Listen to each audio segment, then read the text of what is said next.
So magandang araw mga kabit.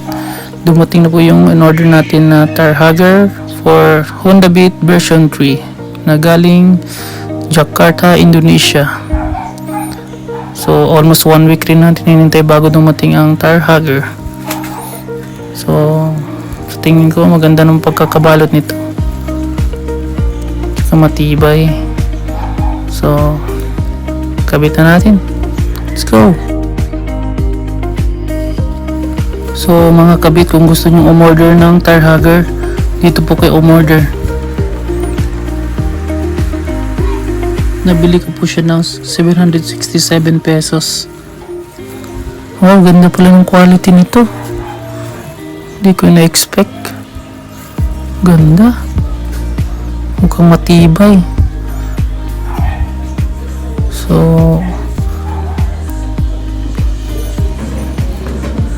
brand nito ay TGP, galing ng Indonesia. So magaganda pa talaga ang gawa ng Indonesia.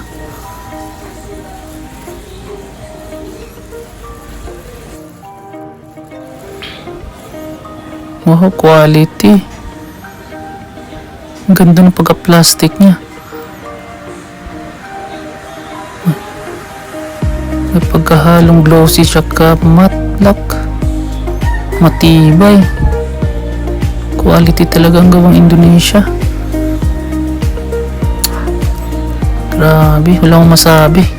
Kabit na natin. So mga kabit, dito may tatanggalin lang tayo na bolt. Sukat niya ay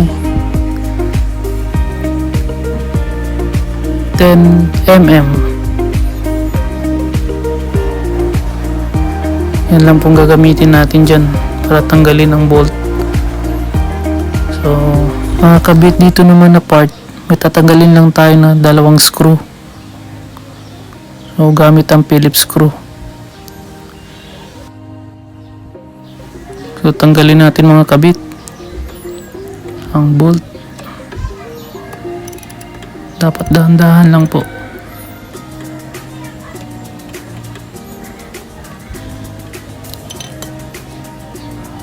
Mabilis lang po natanggal.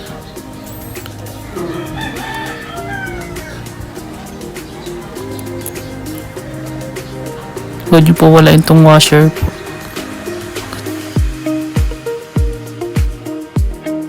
So mga kabit, dito na naman tayo sa part na to.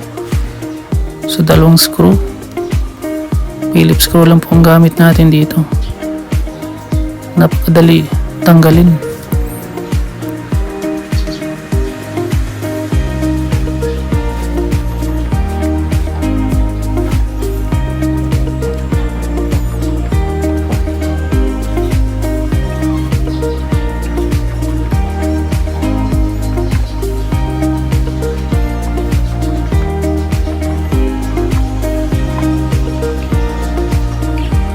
Tanggal na po.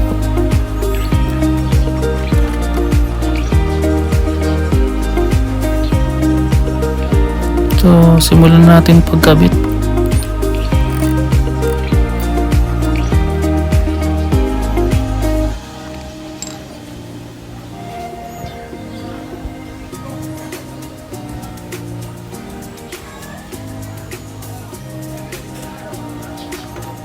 Ito na po yung tire hugger natin.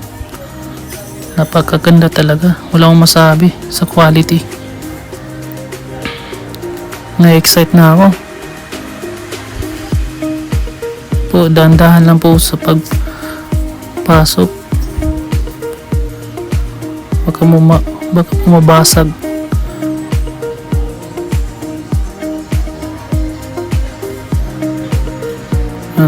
Dahan-dahan lang po. Yun. Tsaka mga kabit, plug and play na po to siya. Wala na po kayong tatabasan. Grabe, napakaganda po niya talaga.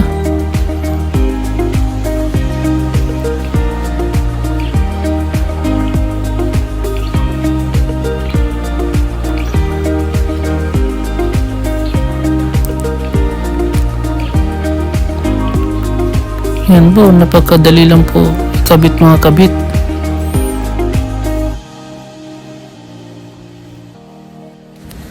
So mga kabit, flex na natin yung bagong tar hugger natin.